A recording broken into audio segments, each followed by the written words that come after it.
It's time for the Margin Matters Minute with Money Man Jason Brown.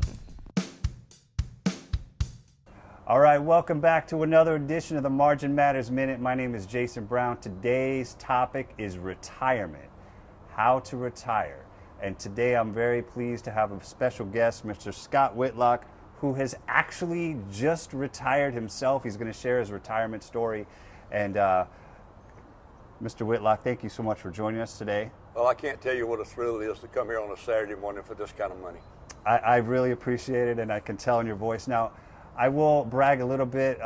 Scott Whitlock is actually the former head softball coach of Kennesaw State University softball program, which you can see behind us is the softball field where he coached many games for almost 30 years. So Coach actually retired twice. He retired from coaching in 2013. After 28 years of a coach, he won two back-to-back national championships. He's been inducted into the Hall of Fame. He doesn't like to brag on himself, so I have to do it for him.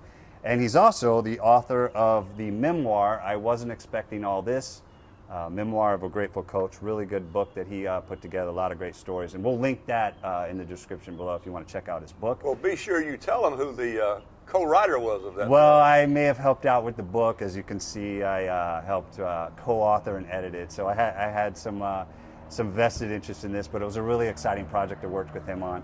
But Coach has coached for 28 years. Then he retired from coaching, and then he worked in the Kennesaw State Athletic Department until the end of 2020, so about seven or 8 years, as the Senior Athletic Administrator. Is that the correct title? Senior Associate Athletic Director. There you go, Senior Associate Athletic Director. And then at the end of 2020, he retired from everything, all work. So he's retired twice, and now he's been retired for, as we're filming this, it's been about 6 months since you've officially retired. And so today we're going to talk. I have some questions. I emailed Coach some questions that we're going to talk about.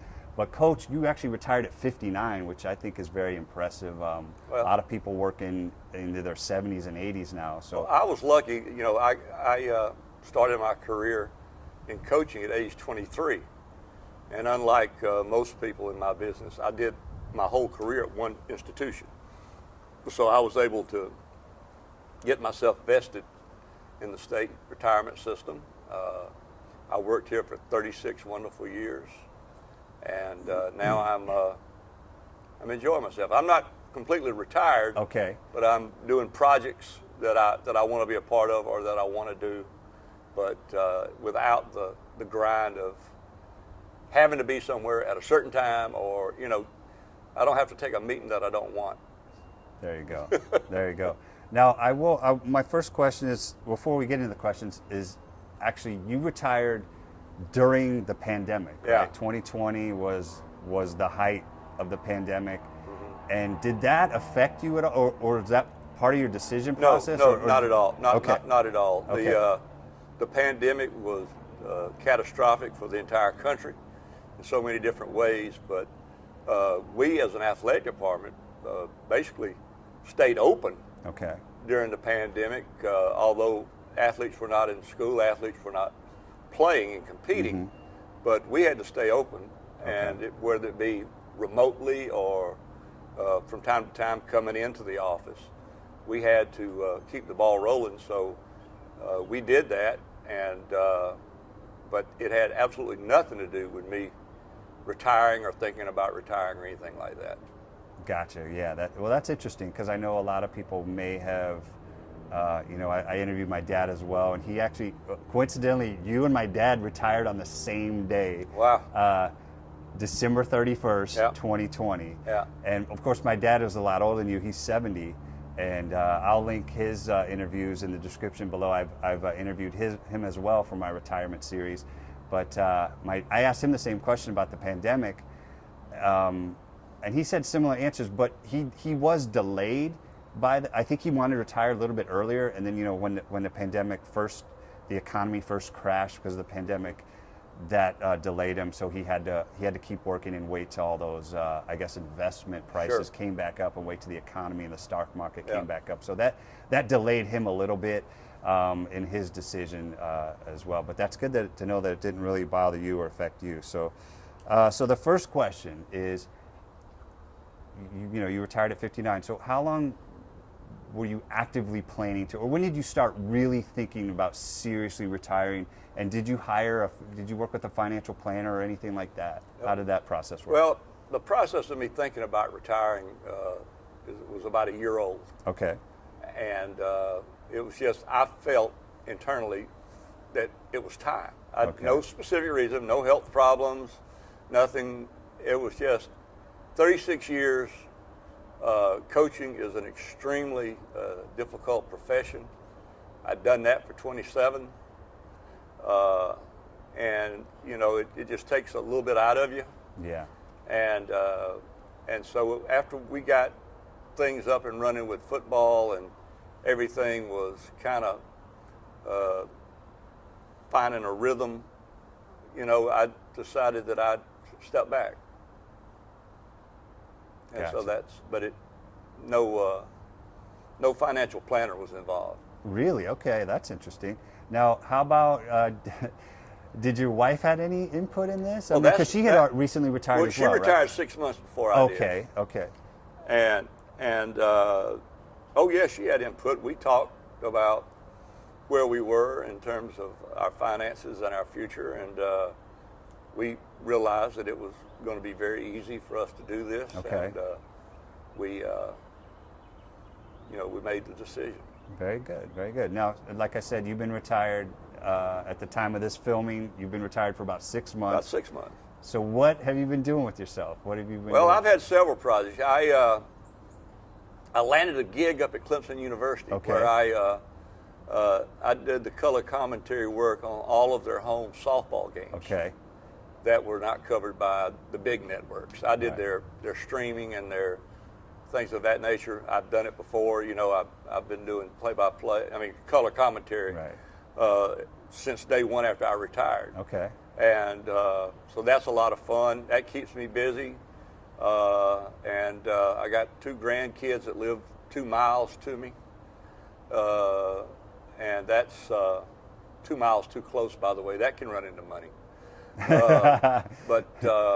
But no, they've been great, and I've really enjoyed. You see, I went right in. I retired, and then softball season started in February, and I had to go right to work up at Clemson. So I always had something to do, something to prep for, something to do. So since early May, it's really been the first time that I've had to find stuff to do. I see. Okay. Well, that's good. Staying busy. Yeah, staying active. That's good, Coach. So you already talked a little bit about how you knew when it was time to retire. You just commented about that. But now, you've had 6 months to reflect back on your decision. Do you think that you made the right decision timing-wise? Absolutely. Okay, good. No second thoughts, no regrets. Kennesaw State Athletic Department will always be part of my life. It's my home. So but my decision was what's right, I think, for me, and probably inevitably will be what's right for the department. Very good. I heard from feedback that I've got about retirement, they say the first couple weeks is the toughest. That transition period, right? Someone like yourself or like my dad who've worked their whole life, and all of a sudden now they're not getting up to an alarm clock. They're not, like you said, going to the meetings. What was that transition difficult for you? Maybe the first 2 to 4 weeks. I didn't experience that until mid-May. Okay. Oh, okay. When softball, when I got done working an NCAA regional. Okay. Now I find myself like, what am I going to do today? Okay. Gotcha. What can I do today? Right.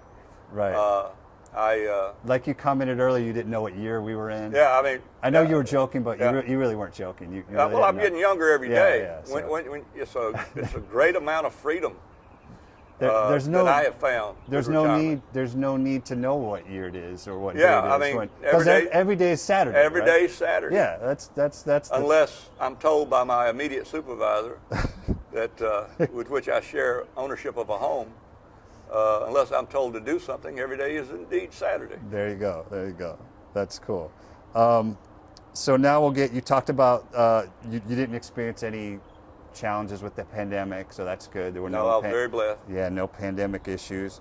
So now let's talk about kind of the finances and the strategies and the monies. What do you think, well, how much money, since you didn't, this is interesting because you didn't work with a financial advisor. My dad did. I have not. Everyone keeps telling me I need to go to a financial advisor, and I was like, well, what for? Like, you know, I'm not trying to retire this, you know, I don't really need to do that yet, I don't think, and you're going to get so many different opinions on that. But you said you did not, which is actually intriguing to me. So did you have a target number in mind? Like, I have to have, you know, X amount of money in my retirement account before I can comfortably retire? Did you have a target goal? I was certainly aware of what my retirement would be, you know, but that really, again, I mean, that really didn't play a big role into it. As we talked about earlier, my wife is really our financial planner in my house. There you go. Miss Susan. She dabbles with the stock market. Okay. And we did, but what the strategy that we employed was to be completely debt free. Okay. And we are completely debt free with one small exception. We're renovating a house up in South Carolina. Okay. And just to be sure our cash flow stayed good and all that kind of stuff, we borrowed a little bit of money to do with the renovation. Okay. But other than that, I mean, our primary home's paid for, our automobiles are paid for. Okay. We're kind of a pay-as-you-go, okay. No credit card debt. I mean, I'm glad you brought all this up because I didn't have that as a question, but that is actually a great point. So one of your goals was to be, before you retired, was to have no debt. No debt. So you got Don't own. no mortgage, no car payments, no credit card. Now, what is your position on credit cards? Do you use credit cards? I use one. I've got two, but I only use one, and I pay off the balance every each month. Okay, that's good. That's good. And the card is a convenience. It's again, credit cards are a tool. Right. But if you don't own them, they will own you. That is so true. If you're not careful with them. So I'm not a big believer in carrying a lot of debt. That's good. So you guys were in a good, as I say, living free and clear, debt free. So here's the next question: is unlike my dad, who's 70, my dad can now draw Social Security. I don't think you're quite old enough, no. I'm assuming Miss Susan isn't old enough yet either. She is, but she doesn't draw it yet. Okay, so that was not part of your strategy. No. So talk a little bit about that. What's your Social Security strategy? Because you can wait. Because my dad, he waited I guess the longer you wait, the more money you can draw. So that was my dad's strategy. Well, I'm going to wait as long as I can. Okay. I mean, time will kind of tell us when I need to do it or not do it, for that matter. Being a state employee and being a member of the teacher retirement system of Georgia, was able to really help me forecast what my monthly income was going to be. Okay. And so we were in great shape that way. And so any of the outside projects that I do now, it's kind of like found money. Okay. Because we budget and we planned strictly on what we knew we were going to have. We didn't bet on anything that might be coming. Right. That's good. Okay, so your strategy for Social Security is are you planning to wait to 70? I'm hoping to wait as long as I can. I think 70 is the latest you can wait. Well, I don't know that I'll wait till 70. Yeah, that would be a long time for you to wait. I would like to live to 70. Yeah, I'm just trying. Well, actually, I'm trying to make it to Monday. I don't make long-term goals anymore. Okay, well that's fair. Yeah. That's fair. Different perspective. Yeah, that's cool. So let's talk about percentages. So going back to the saving up, how much the target goals. Mm-hmm. So a lot of people try to save a percentage, right? Did you live that way? Like when you were drawing a paycheck or putting your money in? No, not really, because I was pouring any and everything that I had into becoming debt free. Okay. And that was my investment. Okay. Being debt free, and when you're fortunate enough to have a great deal of confidence in your retirement system, I felt like it was more important not to burden myself or any heirs with debt. Right. Right. So we work together, and we budget things at the house in terms of, okay, who's going to pay this bill, who's going to pay that bill. Mm-hmm. We both kind of have our monthly assignments, and then when it's either tax time or insurance time, we pool our resources and things of that nature. But we're just very lucky. Susan and I both were fortunate to be smart with our money, I guess is the best way to say it. Very good. Now, Coach, since you just said that, you've been smart with your money, and I wasn't always smart with my money. That's what I'm getting at. So where did you guys, since you didn't work with any financial advisors or planners or coaches, where did you guys how did you guys develop financial literacy? My wife's father, the late James Blakely, was a very shrewd man, self-made man. Okay. And he talked often to Susan, and so it's not like I threw my hands up and I wasn't involved in anything and like that, but that was a source of knowledge that I truly respected and was smart. And one of the things that was a real key to him was, don't be in debt. Good advice. If you can avoid it. Now, a lot of people have to. Right. I mean, when we got married, we didn't have any money. Right. But when this whole thing started, matter of fact, I was a little bit in debt. Mm-hmm. But that goes back to the days when I was making, $28,000 a year coaching. Right. So that's, I'd hate to think about it in today's economy. That's, we're going back 36 years, but in today's economy, having to work for under 30 grand and try to live that way, I don't wish that on anybody. It's very difficult. Very difficult. Actually, I've done a lot of I did another retirement video, Coach, that I'll link below if you guys want to check it out. Most Americans make under $50,000 a year, and I think it's something like 50%, 40 or 50% make $35,000 or less. So that was one of the things that I talked about in my other retirement video, was like, it's so hard to save for retirement if you're making $35,000 a year and you have a family, a wife and kids to provide for. How is it even possible? And if you're, I think one of the things that young people do, and I've got a 33-year-old daughter that I still preach it to her all the time, is live within your means. Right. I don't have to have a sports car, Right. although I could go buy one. She can't go buy one, Right. but she would love to. You see, it's all about choices. Right. And I mean, we live in the same house we bought when we married, not because we have to, because we just like it. And why would we want to invest money in something that's not going to bring us enjoyment? Now, the project we're doing, as I alluded to earlier, that's going to bring us enjoyment because it's a very rural setting and a place that people can live and be happy and enjoy. And we're loving that, and that's actually more for Susan than myself, because it's her old home place. Oh, okay. And so she's right now renovating the house she grew up in. Oh, I see. And I'm staying as far away from that as I humanly can, because I don't think my input is wanted, and I think that it's best served that I don't offer any. Fair enough. And so that's the way that goes. I hear you. So that's her project. Yeah, absolutely. That's hers. I've told every builder, I've told architects, I've told anybody that delivers anything to that place, don't ask me anything. I don't know. She's in charge. She's the project manager. Talk to the bow-legged lady. Yeah. That sounds good. Now, moving on to my next question, Coach. I think I might know the answer to this just based on what you've talked about already, but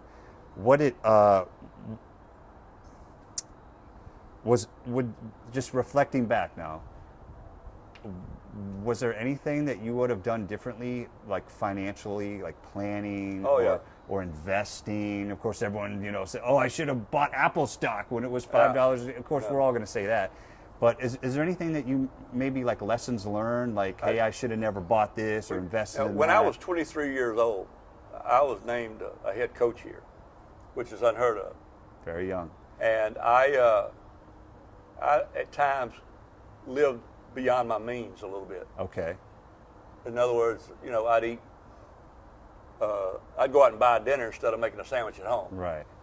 And so there was a strategy, but once, I kind of grew up and everything started coming together for me, I realized, like I said, being in debt is just something that bugged me before I even had met my new supervisor. But I worked so doggone hard to get out of debt and still maintain a life. But what I didn't do after that little flirtation early on is I never tried to live beyond my means. And there's nothing wrong with that. I mean, if you've got a very low salary like I had when I broke in, there's nothing shameful about that. I was out working, making my own way.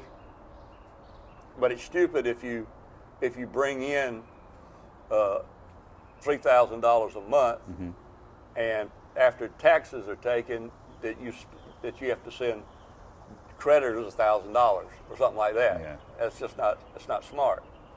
So I swallowed that bit of pride very quickly, and I learned that, and luckily things have gone pretty well for us the last few years.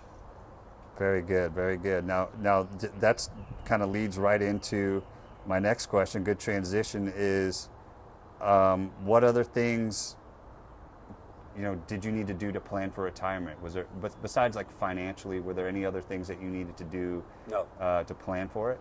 We took a holistic approach to it very, Right. very early. Okay. It was more of a strategy than a plan. Okay. Maybe those mean the same thing. I don't Yeah. know. But before we retired, we were going to be 100% debt free.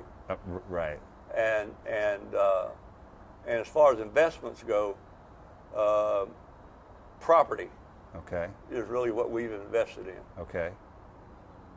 So you have House. You have The current house we live here in Right. Marietta. Okay. And the place up in South Carolina Okay. has 28 acres. Really. Okay. Okay. And we know they're not making any more land.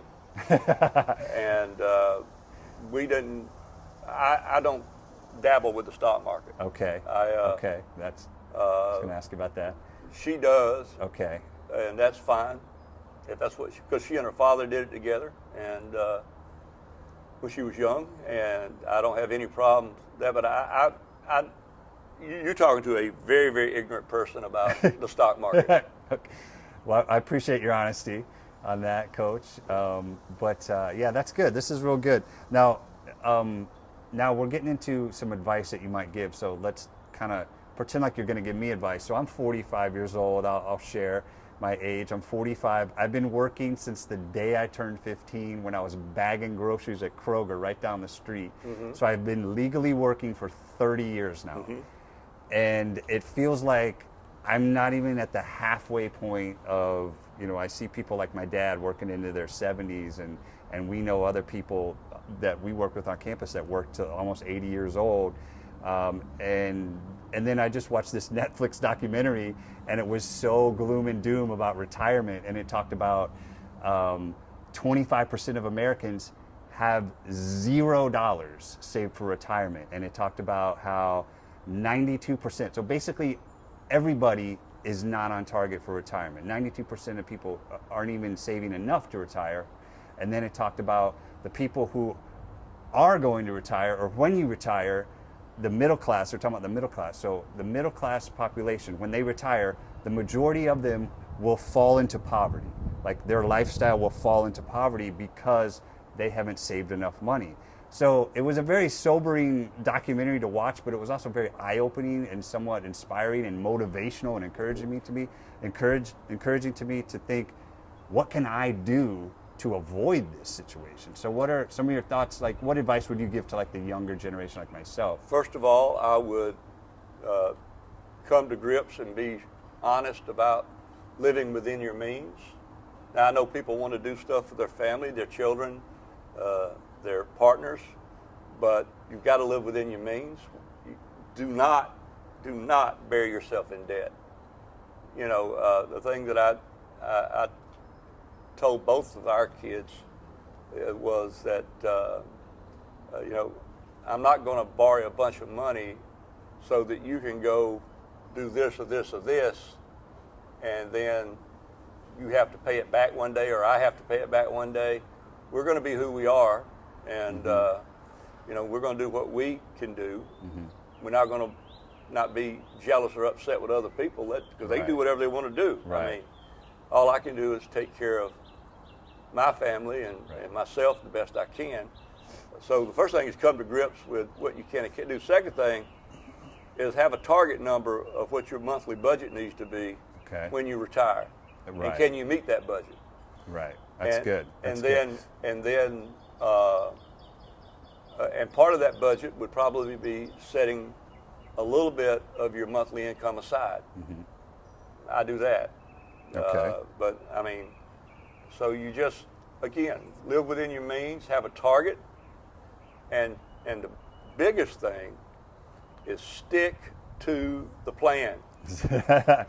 Don't see a commercial on television and think, oh, I've got to go buy one of those. Because the last thing that a person making 35 or 40 grand needs to do is buy an $80,000 car. And that's always I mean, I'm just using that as an example. That's a very relevant example. I see that every day. And I still drive my 2007 truck, and I tell people all the time, yeah, I could go out and buy another vehicle. I really could, but I like mine. And you know what? I got the title to it in a safety deposit box. I own it. It don't own me. I send nobody money for this truck unless I'm having it serviced. You know, so I think that's very important. Very important. I think young people fall into a trap. They get behind early. I did it. They get behind early, and the hardest game in the world to play is catch up. That's so true.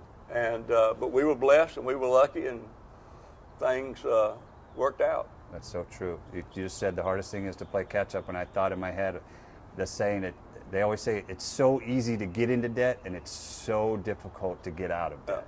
And that's exactly what you're saying. Well, luckily we, other than house payments and things like that, we never got like in a credit card crunch or somebody's going to come and repo the car. That's good. So I mean, we're just very practical.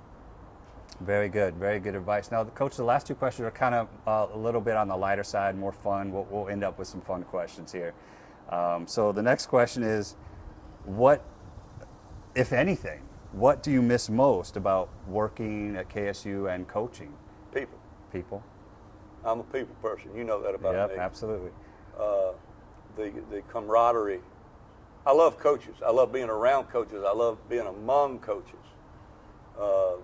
And so the camaraderie of laughing and talking every day with somebody that you went to work with, went to war with for over 20 years or something like that. I miss that. We do a lot of talking on the telephone. I pop over regularly and go to lunch with somebody, but I don't ever have an inkling to turn the truck off after I drop them off and go back into my desk. I don't have that. I've not reached that stage yet. I hear you. Very good. So the last question is, so what are you enjoying the most about retirement? The freedom to pick and choose my projects. Cool. Very good. I mean, doing things because I want to do them, as opposed to doing things because I have to. Very good. Very good. Any final thoughts before we sign off? Any final words of wisdom or anything? I appreciate your time, Coach. I think the producer and the cameraman did a great job. Yeah, he's done well. He hasn't dropped the camera or anything like that. And I thought you were weak. Well, I've been practicing. I'm still. I need to do some more practicing in front of the mirror. Do get you in front of, say practice in front of the mirror. That's now, I want people to understand something. I just want to say this as I'm going out. I've known this young man since he was a student, and he worked within our athletic department here as a, I don't know if it was an intern or a student worker or whatever it was. And this is a bright, fine young man.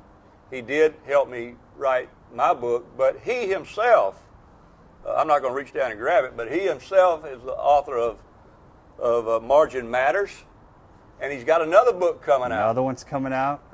It's called It Is Possible, How I Earned 2 Debt-Free Degrees and How You Can Too. That's scheduled to come out this the fall of 2021. So depending on when you're watching this, hopefully it's out by the time you watch this. So that's my next book. It's going to be all about the student loan debt crisis, how you can avoid student loans and get through college, get a degree without going into debt. So that's the concept of that book. A very, very hot button issue right now in our country today with the student loan debt crisis spiraling out of control. I'll be anxious to read that because, to my knowledge, when you were in school, all you did was knock over convenience stores. So I didn't know what else you did to create a situation where you were debt-free. That's all alleged, by the way. Okay. That's not been proven. Yeah. But so thanks so much, Coach. Thank you so much for your time and your wisdom and sharing. I will say I'm very impressed. I did not realize that you were only 59 years old, and to retire at 59 is very, very impressive to me when we see most people not able to retire at all or being forced to. We see a lot of people being forced into retirement because of health conditions, and a lot of people are having to retire not on their own terms, unlike you who retired on your own terms. So if you'd like to hear more about Coach and all his stories and all his wisdom in life, check out his book. I wasn't expecting all this. His memoir is a very, very good read. If you want to check that out, I'll put the link in the description below. And until next time, this is Jason Brown. Wait a minute, before you go. Wait. You were not impressed with me prior to finding out I was only 59? You mean I didn't make any kind of impression on you? Well, we've known each other 2 decades. Yeah. And I made no impression on you. No, there were impressions, but this was very impressive to retire at 59. You're Coach. turning on me, aren't you? No. You're turning on me. I'm very impressed with the fact that you were able to retire. Okay, wrap it up. All right. So until next time, thanks so much for watching. If you want to support me, you can go to my website, yourmarginmatters.com. Check out my blogs, more information about my books. Subscribe to my channel if you'd like to support me. Really appreciate it.